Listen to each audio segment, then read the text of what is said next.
શ્રી ગણેશાય નમઃ. જય શ્રી કૃષ્ણ મિત્રો. આજે આપણે સરસ વાર્તા સાંભળીશું. માતા પાર્વતીના પ્રશ્નો, મનુષ્યના કર્મો. આ વાર્તા ખૂબ જ પ્રેરણાદાયક છે. તમે પૂરી ધ્યાનથી સાંભળજો. શંકર ભગવાન અને મા પાર્વતીની વાર્તા છે. જો આ વાર્તા સાંભળશો તો આ જન્મ તો સુધરશે જ સુધરશે, પણ આવતો જન્મ પણ જરૂર સફળ થશે. માટે બધા ધ્યાનપૂર્વક વાર્તા સાંભળજો. એકવાર માતા પાર્વતી કૈલાસ ઉપર ભ્રમણ કરી રહ્યા હતા. ત્યારે મા પાર્વતીની નજર પૃથ્વી લોક પર પડી. પૃથ્વી પર એક શેઠ અને મજૂર વાત કરી રહ્યા છે. મજૂરે શેઠને કહ્યું કે આ બધો માલ સામાન મેં ગાડીમાંથી ઉતારી લીધો છે. શેઠે કહ્યું, સારું, લે તારી આજની મજૂરી 200 રૂપિયા. મજૂરને માત્ર 200 રૂપિયા મળ્યા. એટલે તેણે વિચાર્યું કે આખો દિવસ તનતોડ મહેનત કરી ત્યારે માત્ર 200 રૂપિયા મળ્યા છે. આમાંથી 50 રૂપિયા દૂધના, 50 રૂપિયા શાકભાજીના અને બીજા 100 રૂપિયા વધ્યા છે. તેમાં 3 દિવસ નીકાળવાના છે. કેમ કરી નીકળશે? પછી શેઠ ઘરે ગયા અને શેઠે તિજોરીમાં પૈસાના બંડલો મૂકતા કહે છે કે આ થઈ ગયા 50,000 રૂપિયા. લાવ, હું આને સંભાળીને તિજોરીમાં મૂકી દઉં. પાર્વતીજી બીજી તરફ જુએ છે કે એક ગરીબ સ્ત્રી અને એક ધનવાન સ્ત્રી સાડીની ખરીદી કરે છે. ગરીબ સ્ત્રી દુકાનદારને કહી રહી છે કે ભાઈ, સસ્તી હોય તેવી સાડીઓ બતાવો. અને તે સસ્તી સાડી જુએ છે અને કહે છે, ભાઈ, આ 150 રૂપિયાવાળી સાડી મને ગમી છે, આ સાડી મને આપી દો. એટલે દુકાનદારે 150 રૂપિયાવાળી સાડી તેને આપી દીધી. અને બીજી બાજુ પૈસાદાર ધનવાન સ્ત્રી કહે છે, ભાઈ, આ 3 સાડી મને ગમી છે, એ પેક કરી દો અને લ્યો આ 5,000 રૂપિયા. દુકાનદારે સાડી પેક કરી દીધી. હવે માં પાર્વતી અમીર અને ગરીબને બંનેને જોઈ રહ્યા છે અને કહે છે, જેને જોઈતું હોય તેને મળતું નથી અને જેની પાસે બધું જ છે તેને વધારે ને વધારે મળતું જાય છે. આ પ્રશ્નનો ઉત્તર તો માત્ર મહાદેવ જ આપી શકે છે. ધરતીનો આ નજારો જોઈ મા પાર્વતી થોડા હેરાન પરેશાન હતા. એટલે એના પ્રશ્નના ઉત્તર માટે તે મા પાર્વતી શંકર ભગવાન પાસે ગયા અને શિવજીને કહે છે કે મને મારા પ્રશ્નનો જવાબ આપો પ્રભુ. મને મારા પ્રશ્ન ખૂબ મૂંઝાઈ રહ્યા છે, મને મૂંઝવણ થાય છે, મને શાંતિ નથી મળતી. કે મારો પ્રશ્ન છે કે જે વ્યક્તિ પહેલેથી જ ગરીબ છે અને દુઃખી છે તેને વધારે ને વધારે દુઃખ મળે છે, અને જે વ્યક્તિ સુખી છે તેને ક્યારે દુઃખ નથી મળતું. તમે ક્યારે એને દુઃખ નથી આપતા. આમ કેમ ભગવાન? આ તમારી કેવી લીલા છે? મને કંઈ સમજમાં નથી આવતું. આ સાંભળી શંકર ભગવાન બોલ્યા, દેવી પાર્વતી, આ પ્રશ્નનો જવાબ જાણવા માટે તો આપણે ધરતી પર જવું પડે. ધરતી પર જઈએ ત્યાંના પ્રાણીઓ, મનુષ્યનો હાલચાલ જાણવા માટે ત્યાં જ આપણને જવાબ મળે. ભગવાન શંકરના કહ્યા પ્રમાણે મા પાર્વતી શિવજી સાથે પૃથ્વીલોક ઉપર મનુષ્યનું રૂપ ધારણ કરીને મનુષ્ય પ્રાણીઓના હાલચાલ જાણવા માટે નીકળ્યા. ત્યારે રસ્તામાં જ્યારે ભગવાન ચાલી જ રહ્યા હતા, મા પાર્વતી અને ભગવાન રસ્તામાં ચાલતા હતા, ત્યારે રસ્તામાં એક ગરીબ પતિ પત્ની તેમને દેખાયા. તે પતિ પત્ની ઊભા વાતો કરી રહ્યા હતા. પતિ બોલ્યો હતો, એ ઉર્મિલા, આપણા દુઃખના દિવસ ક્યારે પૂરા થશે? કેટલું દુઃખ અને ગરીબી છે. પેલા ચંદને તો ફરી એક જમીન ખરીદી લીધી, તે તો ધનવાન બની ગયો. એના પતિની વાત સાંભળી ઉર્મિલા બોલી, સાંભળો જી, બધાના ભાગ્ય એક સરખા નથી હોતા. એના ભાગ્યમાં ધનવાન બનવાનું લખ્યું હશે, આપણા ભાગ્યમાં નથી લખ્યું. ભગવાનની ઈચ્છા હશે તો આપણે પણ કોઈ દિવસ અમીર થઈ જશું. તેનો પતિ કહે છે, ઉર્મિલા, ખબર નહીં આપણને કયા ભવની સજા મળે છે. આપણે એવા તે કયા પાછલા જન્મમાં એવા કાર્ય કર્યા હશે, એવા કર્મ કર્યા હશે કે તેનું આ ખરાબ પાપ આપણે ભોગવી રહ્યા છે, આપણે ગરીબી ભોગવી રહ્યા છીએ, એવું કયું ખરાબ કાર્ય કર્યું હશે? આ ચર્ચા પતિ પત્ની વચ્ચે ચાલી રહી હતી. હવે તે ભગવાન અને માતા પાર્વતી આ બધું સાંભળી રહ્યા છે. એટલે માં પાર્વતી બોલ્યા કે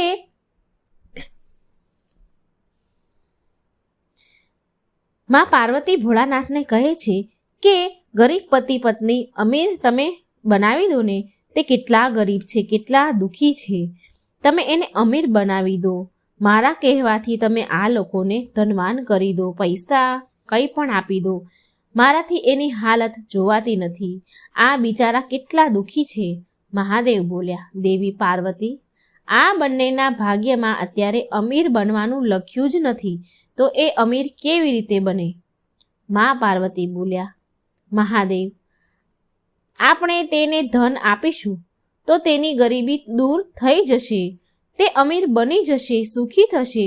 તમે કૃપા કરીને એને ધન આપી દો ને, એનું દુઃખ મારાથી જોવાતું નથી. કૃપા કરી તેમની મદદ કરો પ્રભુ. મહાદેવ બોલ્યા કે દેવી પાર્વતી, હું તમારી ઈચ્છા અનુસાર તેમને ધન પ્રદાન કરી દઉં છું, પણ એ ધન એને મળશે કે નહીં એ તેના કર્મ પર નિર્ભર છે. પાર્વતીજીના કહેવાથી મહાદેવે સોનાની ભરેલી એક પોટલી રસ્તામાં મૂકી દીધી, જે રસ્તા ઉપર તે ચાલ્યા આવતા હતા.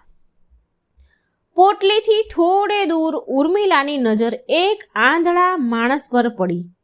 ઉર્મિલા તેના પતિને આશ્વાસન આપતા સમજાવતા કહે છે એનો પતિ ગરીબીથી દુઃખી હતો, માટે ઉર્મિલા તેના પતિને સમજાવે છે, સાંભળો જી, આપણે તો માત્ર ગરીબ જ છીએ એટલે દુઃખી છીએ, પણ જુઓ તમે, પેલો સામે એક માણસ જાય છે, તે નેત્રહીન છે. એક વાત નથી સમજાતી કે આ નેત્રહીન આંધળા લોકો કેવી રીતે જીવન જીવતા હશે. આપણું તો ક્યારેય નસીબ પલટાઈ પણ શકે છે, પણ એનું દુઃખ કેવું છે, એને તો આંખો નથી, આંખો વગર શું કરવાનું બધું. આમ ઉર્મિલા કહે છે. ઉર્મિલાનો પતિ બોલ્યો કે હા હો ઉર્મિલા, તારી વાત તો સાચી છે. આ બિચારાને બહુ મુશ્કેલી પડતી હશે, કેવી રીતે જીવતા હશે. ચાલો આપણે પણ એકવાર નેત્રહીન થઈ આંધળા બનીને ચાલવાની કોશિશ તો કરીએ, અને આપણે એ મહેસૂસ કરીએ કે આ લોકો કેવી રીતે જીવે છે. આમ વિચાર કરીને પછી આંખો બંધ કરીને બંને પતિ પત્ની હાથ પકડીને એકબીજાનો ચાલવા લાગ્યા. આંખો બંધ થતી અને ચાલતા હતા, એટલા માટે ભગવાને મૂકેલી સોના ભરેલી પોટલી એમને દેખાઈ નહીં અને રસ્તામાં જ બાજુમાં પડી રહી, અને એ બંને પોટલીની બાજુમાંથી નજીકથી જ નીકળી ગયા. ભગવાન શિવ બોલ્યા, જોયું ને દેવી પાર્વતી, આ ગરીબ પતિ પત્નીના ભાગ્યમાં અત્યારે ગરીબી જ લખી છે.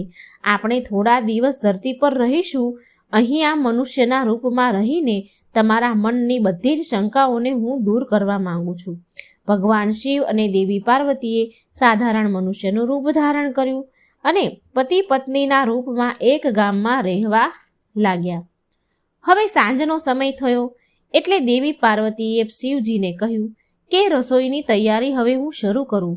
અહીં આ પૃથ્વી લોકમાં આવ્યા છીએ એટલે અહીંના નિયમોનું પાલન તો કરવું જ પડશે, માટે ભોજનની વ્યવસ્થા પણ કરવી પડશે.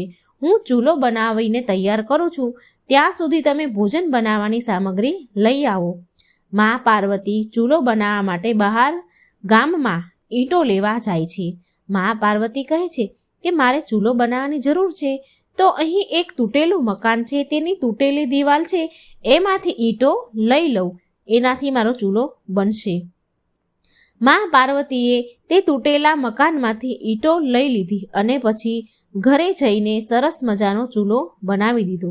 પછી મહાદેવની વાટ જોઈને બેઠા હતા. એવામાં ભગવાન શંકર આવ્યા અને મા પાર્વતી બોલ્યા કે અરે તમે આવી ગયા, જુઓ મેં આ સરસ ચૂલો તૈયાર કરી દીધો છે. અરે તમે તો કંઈ લઈને કેમ નથી આવ્યા? તમે તો ખાલી હાથે આવ્યા છો સ્વામી, હવે ભોજન કેવી રીતે બનશે? મહાદેવ બોલ્યા કે દેવી પાર્વતી, હવે સામગ્રીની કોઈ જરૂર નથી, કારણ કે જે પ્રશ્નનો ઉત્તર તમે અહીં શોધવા આવ્યા હતા તે હવે તમને સ્વયં મળી ગયો છે. મા પાર્વતી કહે છે, હું કંઈ સમજી નહીં. મને મારા પ્રશ્નનો ઉત્તર મળી ગયો છે? એ કેવી રીતે? મને કંઈ સમજાયું નહીં. મહાદેવ બોલ્યા, દેવી પાર્વતી, તમે એ જાણવા માંગતા હતા ને કે આ પૃથ્વી પર ગરીબ લોકો કેમ વધારે ગરીબ થાય છે, દુઃખી થાય છે, અને અમીર લોકોને દુઃખ કેમ નથી મળતું? તો તમે એ જણાવો મને પહેલાં કે તમે આ ચૂલો બનાવવા માટે ઈંટો ક્યાંથી લાવ્યા? મા પાર્વતી બોલ્યા, પ્રભુ, આ ગામમાં કેટલાય એવા ઘર છે જેની સ્થિતિ સારી નથી, તૂટેલા ફૂટેલા ઘર છે. તો મેં એક તૂટેલું ઘર હતું, એમાં તૂટેલી દિવાલમાંથી ઈંટો નીકાળીને લઈ આવી. મહાદેવ બોલ્યા, આનો મતલબ એમ થયો દેવી પાર્વતી કે જે ઘર પહેલેથી જ ખરાબ અને તૂટેલું હતું તેને તમે વધારે ને વધારે ખરાબ કરી દીધું, જ્યારે તમે સારા ઘરની દિવાલમાંથી પણ ઈંટો લાવી શકતા હતા. મા પાર્વતી બોલ્યા, પ્રભુ, જે ઘર સારા અને સુંદર દેખાતા હતા તે ઘરના લોકોએ તેની દેખરેખ બહુ સારી રીતે રાખી હતી, માટે એ ઘર બહુ સુંદર હતા. એવા મને આ સુંદર ઘરને બગાડવાનું યોગ્ય ન લાગ્યું. મહાદેવ બોલ્યા, દેવી પાર્વતી, થોડા દિવસ પહેલાં જે તમે મને પ્રશ્ન પૂછ્યો હતો તેનો જવાબ આ છે.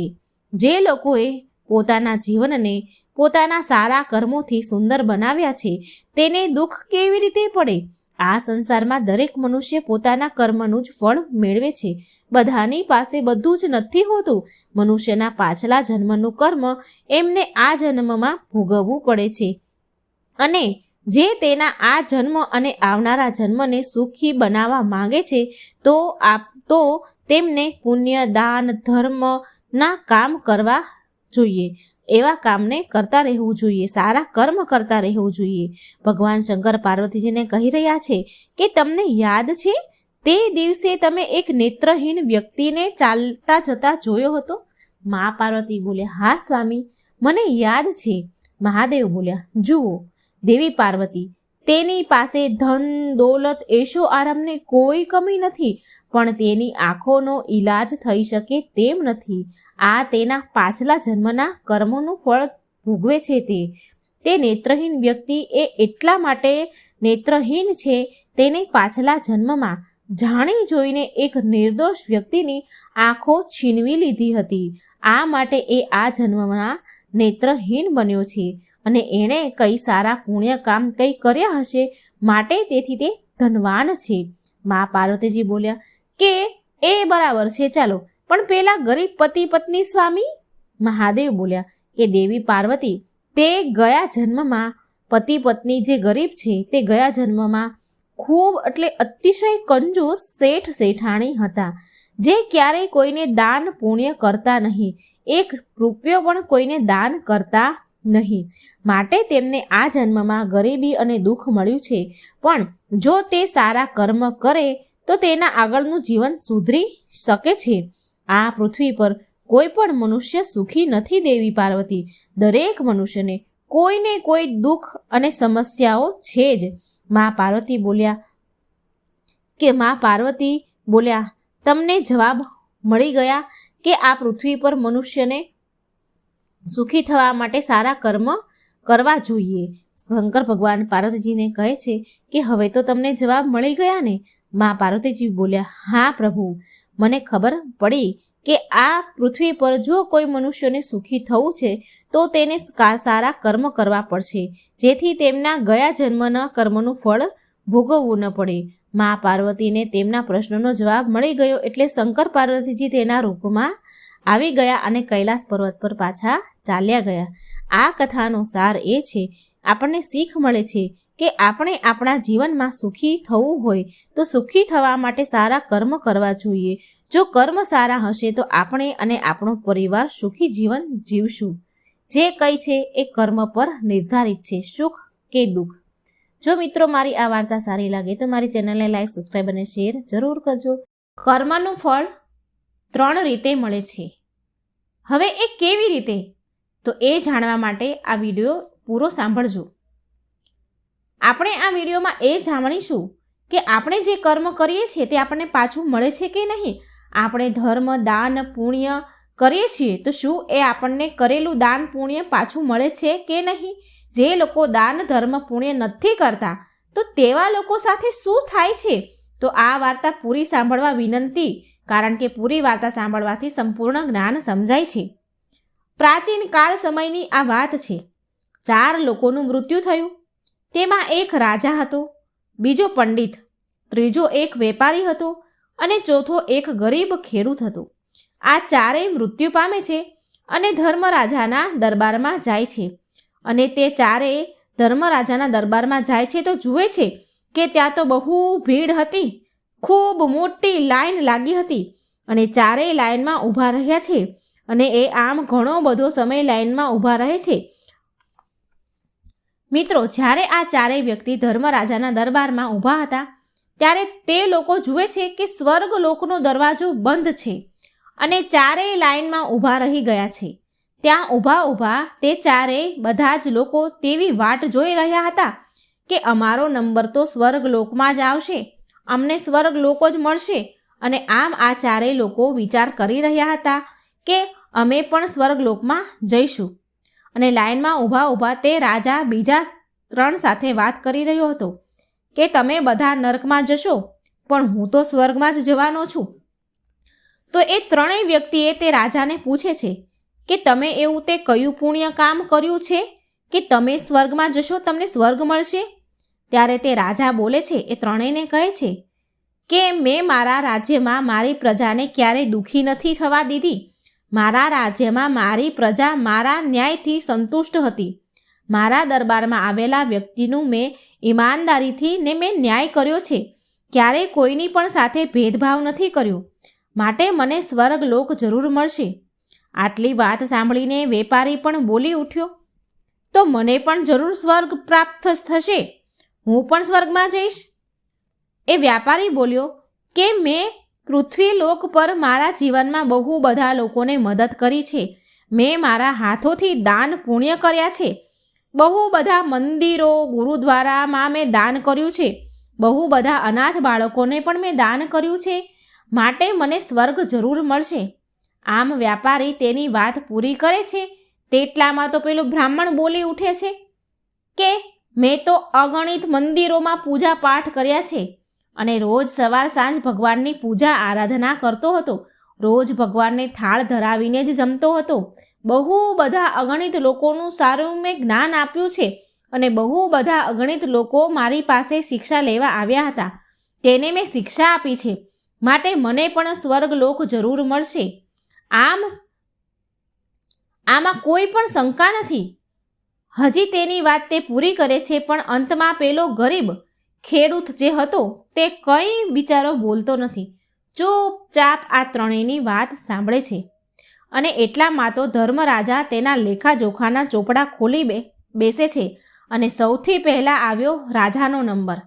એટલે યમરાજાએ રાજાને બોલાવી અને પૂછે છે કે તું પૃથ્વીલોક ઉપર એક રાજા હતો, તો તું મને હવે કહે કે તે તારા જીવનમાં એવું તે શું પુણ્ય કામ કર્યું છે કે ત્યારે આટલું સાંભળીને તે રાજા ધર્મરાજાને કહે છે કે મેં મારા રાજ્યમાં મારી પ્રજાને ક્યારેય દુઃખી નથી થવા દીધી. મારા દરબારમાં જે પણ વ્યક્તિ ફરિયાદ લઈને આવ્યું હતું, જે પણ આવતું હતું, તેની સાથે મેં ક્યારેય ભેદભાવ નથી કર્યો. ભેદભાવ કર્યા વિના સાચી રીતે ઈમાનદારીથી મેં ન્યાય કર્યો છે. ધર્મરાજા તે રાજાની વાત સાંભળે છે અને પછી તેની પોથી જોવે છે. લેખાજોખાના ચોપડા જોવે છે. લેખાજોખાની પોથીમાં જોયા બાદ ધર્મરાજા તે રાજાને કહે છે, એટલી વાત તો તારી સાચી છે કે તારા રાજ્યમાં ક્યારેય કોઈ દુઃખી નથી રહ્યું. તે તારા રાજ્યમાં પ્રજાને સારી રીતે સુવિધા આપી છે, ભેદભાવ કર્યા વગર ન્યાય કર્યો છે. પણ તેની સાથે તે બહુ મોટું પાપ પણ કર્યું છે. તો રાજા બોલી ઉઠ્યો, અરે એવું તે શું પાપ કર્યું છે ધર્મરાજા મેં? તો ધર્મરાજા કહે છે, તે તારા રાજ્યની સુખ સમૃદ્ધિ માટે, બીજા રાજ્યની સીમા વિસ્તાર માટે કેટલાય યુદ્ધો કર્યા છે. તે યુદ્ધો માટે તું લડ્યો છે અને એ યુદ્ધમાં અગણિત સૈનિકો મરી ગયા હતા. તેમાં મરેલા સૈનિકોનો પરિવાર અનાથ થઈ ગયો હતો. તેના નાના બાળકો અનાથ થઈ ગયા. તેની પત્નીઓ વિધવા થઈ ગઈ. એ બધું પાપ તારા પર લાગે. તો તને સ્વર્ગલોકની પ્રાપ્તિ નહીં થાય. હવે તને નરકલોકમાં નાખવામાં આવશે. આટલું કહીને ધર્મરાજા યમદૂતને બોલાવે છે અને આદેશ આપે છે. કહે છે કે આ રાજાને પકડીને નર્કમાં નાખો. એટલે યમદૂતો રાજાને પકડીને નર્કમાં નાખે છે. હવે બીજો નંબર આવ્યો પેલા વેપારીનો. ધર્મરાજાએ વેપારીને બોલાવ્યો અને વેપારીને પૂછે છે, હવે તું વેપારી મને એ કહે કે તે તારા જીવનમાં કયા કયા પુણ્ય કામ કર્યા છે જેના કારણે તને સ્વર્ગલોક મળે?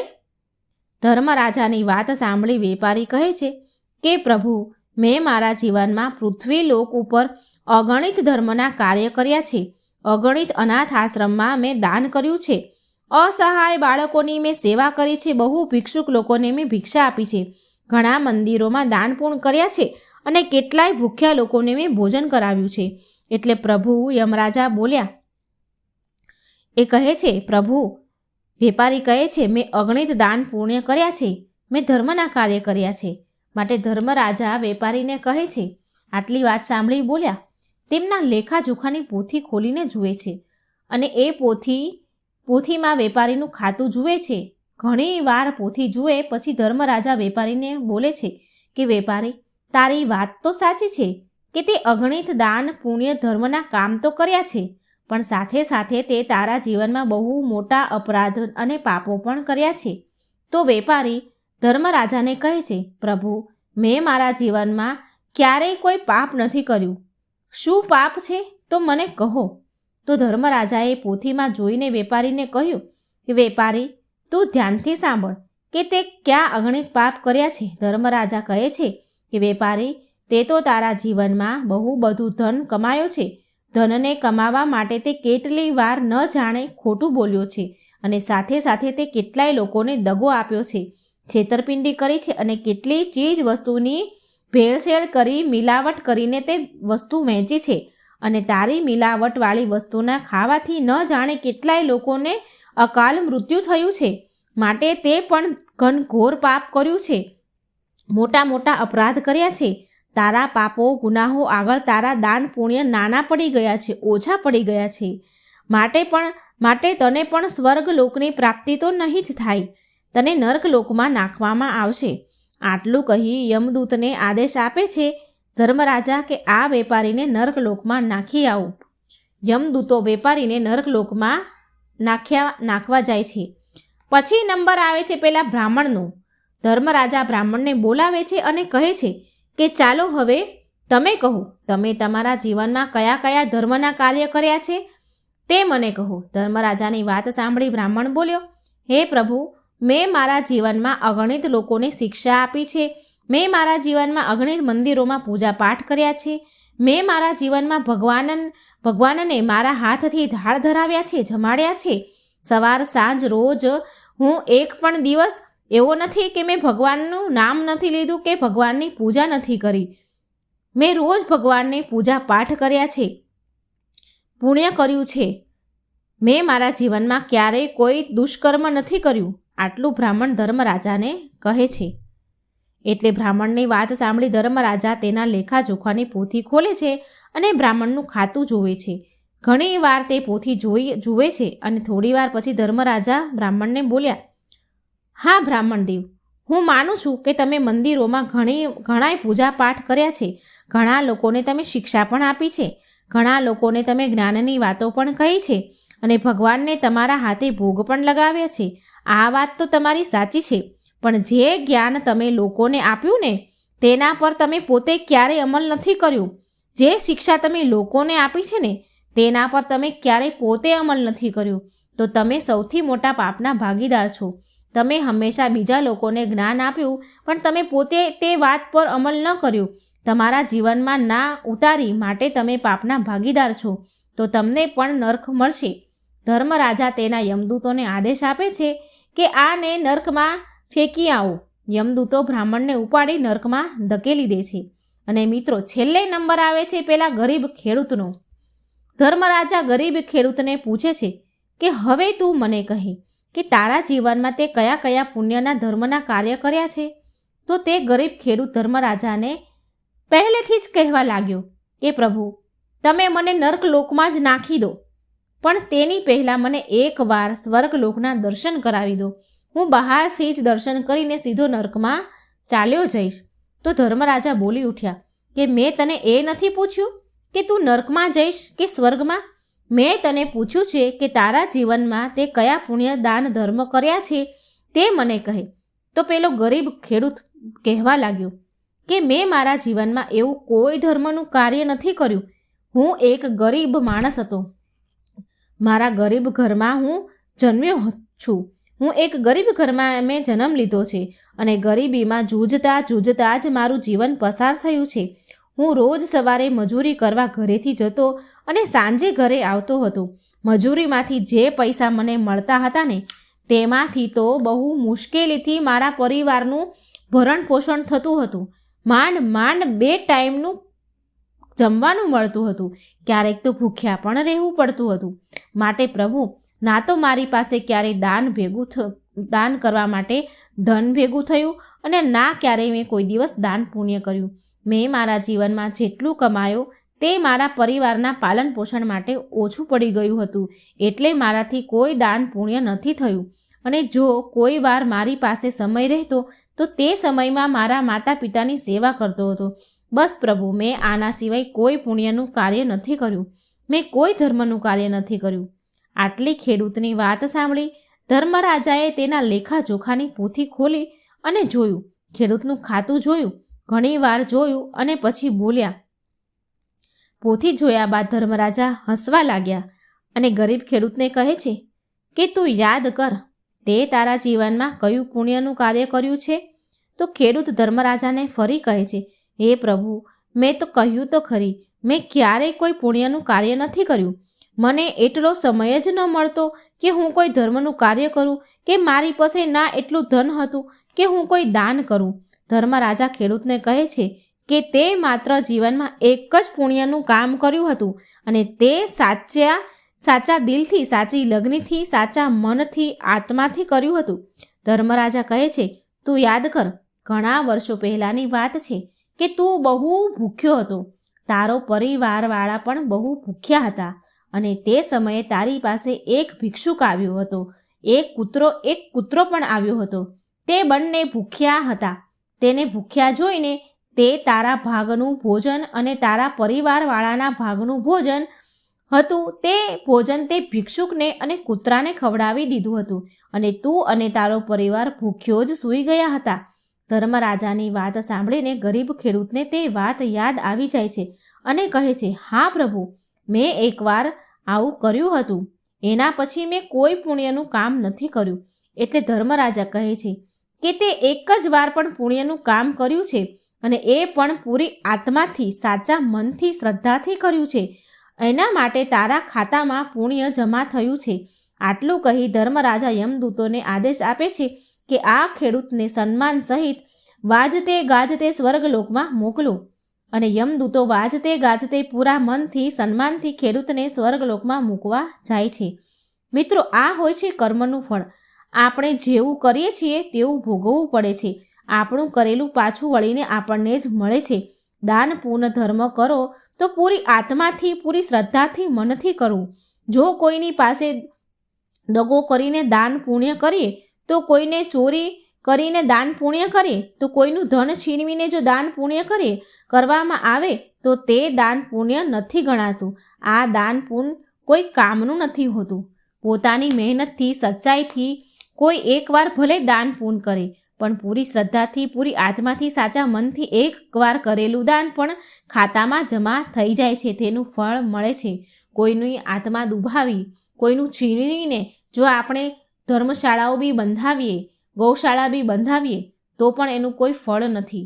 તો મિત્રો, જો તમને આ વાર્તા સારી લાગે તો મારી ચેનલને સબસ્ક્રાઈબ કરજો, મારો વિડીયો લાઈક અને શેર જરૂર કરજો.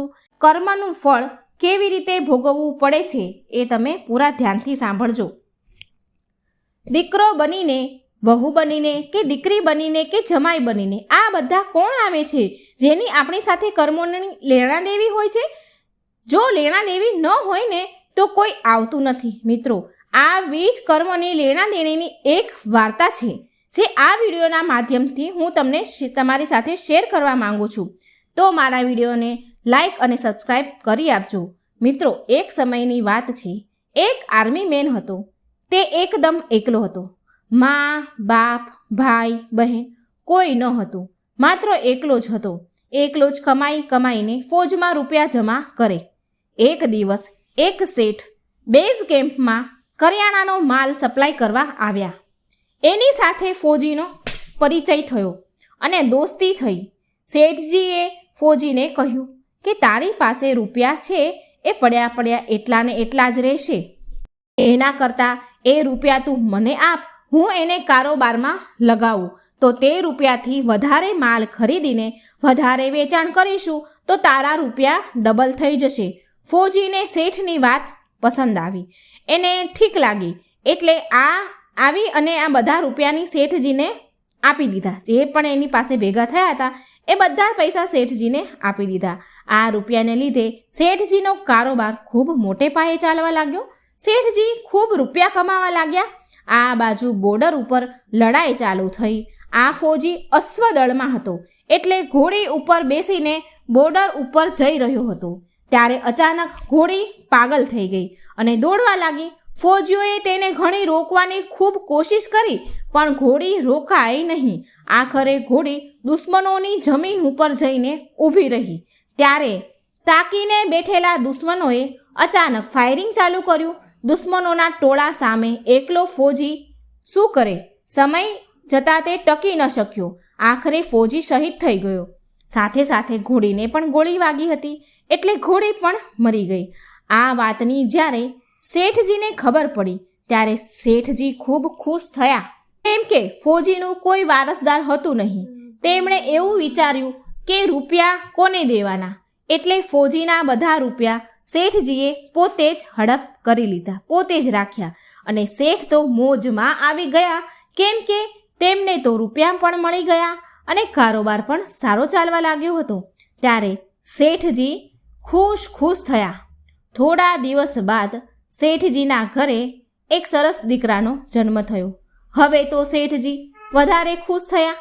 તેઓ એવું સમજતા હતા કે ભગવાનની મારા ઉપર ખૂબ મહેરબાની છે. ખૂબ રૂપિયા પણ મળી ગયા, લેવાવાળો પણ મરી ગયો, કારોબાર પણ મોટો થઈ ગયો અને મારા ઘરે સરસ દીકરાનો જન્મ પણ થઈ ગયો. ધીરે ધીરે દીકરો મોટો થવા લાગ્યો. દીકરો ખૂબ સમજદાર હતો, ભણવામાં ખૂબ હોશિયાર હતો. શેઠજીએ તેને ખૂબ જ ભણાવ્યો. જ્યારે દીકરો ભણી ગણીને મોટો થઈ ગયો તો શેઠજીએ એમ વિચાર્યું કે દીકરો આ કારોબાર સંભાળી લેશે. હવે દીકરાના લગ્ન કરી દેવા જોઈએ માટે એક સ્વરૂપવાન સરસ સુંદર કન્યા સાથે દીકરાના લગ્ન કરાવ્યા.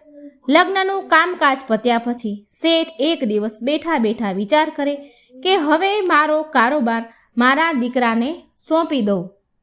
પરંતુ થોડા જ દિવસોમાં દીકરાની તબિયત ખરાબ થઈ ગઈ. તબિયત ખરાબ થઈ જોઈને શેઠજી તરત જ તેને દવાખાને લઈ ગયા પણ કોઈ દવા લાગુ પડે નહીં. શેઠજી વિચાર કરે કોઈ મોટા દવાખાને લઈ જઈએ, કદાચ ત્યાંની દવા લાગુ પડી જાય અને મારો દીકરો સાજો થઈ જાય.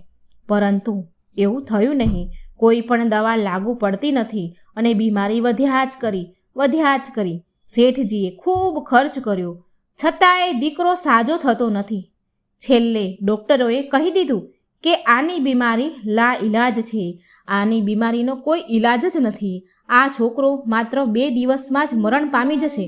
ડૉક્ટરની વાત સાંભળીને શેઠજી નિરાશ થઈને દીકરાને લઈને રડતા આવતા હતા. રસ્તામાં એક વ્યક્તિ મળ્યો. તેમણે કહ્યું, અરે શેઠજી, શું થયું? ખૂબ જ દુઃખી હો એવું દેખાય છે તમારા મોઢા ઉપર.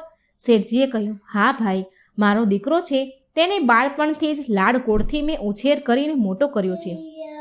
હવે જવાન થયો અને વિચાર્યું મેં કે દીકરો ઘડપણમાં અમારી સેવા કરશે અને તેમના લગ્ન પણ હું ધામધૂમથી મેં કર્યા. ખૂબ રૂપિયા વાપર્યા. જેણે જેટલા રૂપિયા માંગ્યા એટલા રૂપિયા મેં આપ્યા પણ મારો દીકરો સાજો થયો નહીં. ખૂબ ખર્ચ્યા પૈસા પણ સાજો થયો નહીં. દવાખાનામાં પણ ખૂબ ખર્ચ કર્યો. છેવટે ડૉક્ટરોએ કહી દીધું છે કે આની બીમારી લા ઈલાજ છે, આને હવે ઘરે લઈ જાઓ, 2 દિવસમાં આ દીકરો મરણ પામશે. ત્યારે પેલા વ્યક્તિએ કહ્યું, અરે શેઠજી, તમે શું કામ ચિંતા કરો છો? મારા પાડોશમાં એક વૈદ્યજી છે, તેઓ માત્ર 5 રૂપિયાની એક પડીકી આપે છે અને એ દવાથી મરણ પામેલા પણ ઉઠી જાય છે. એ પડીકીથી ગમે તેવા લોકો સાજા થઈ જાય છે. તે શેઠ જલ્દીથી વૈદ્યજી પાસે ગયો અને દવા લઈ આવ્યો. શેઠજી દોડતો 5 રૂપિયાની પડીકી લઈ આવ્યો અને દીકરાને એ પડીકીમાંથી દવા આપી. દીકરો આ દવા પી ગયો અને તરત જ છોકરો મરણ પામ્યો. દીકરાના મરણ થયા પછી શેઠજી કકળાટ કરી રહ્યા હતા, શેઠાણી પણ રડી રહ્યા હતા અને ઘરમાં નવી આવેલી વહુ પણ રડી રહી હતી. ત્યારે એક મહાત્મા એના દ્વાર પર આવ્યા અને તેમણે પૂછ્યું કે આ લોકો કેમ રડી રહ્યા છે? ત્યારે ગામના લોકો બોલ્યા, આ શેઠને એક જ જવાનો દીકરો હતો, એ પણ આજે મરી ગયો, એટલે બધા રડી રહ્યા છે, બધા દુઃખી છે.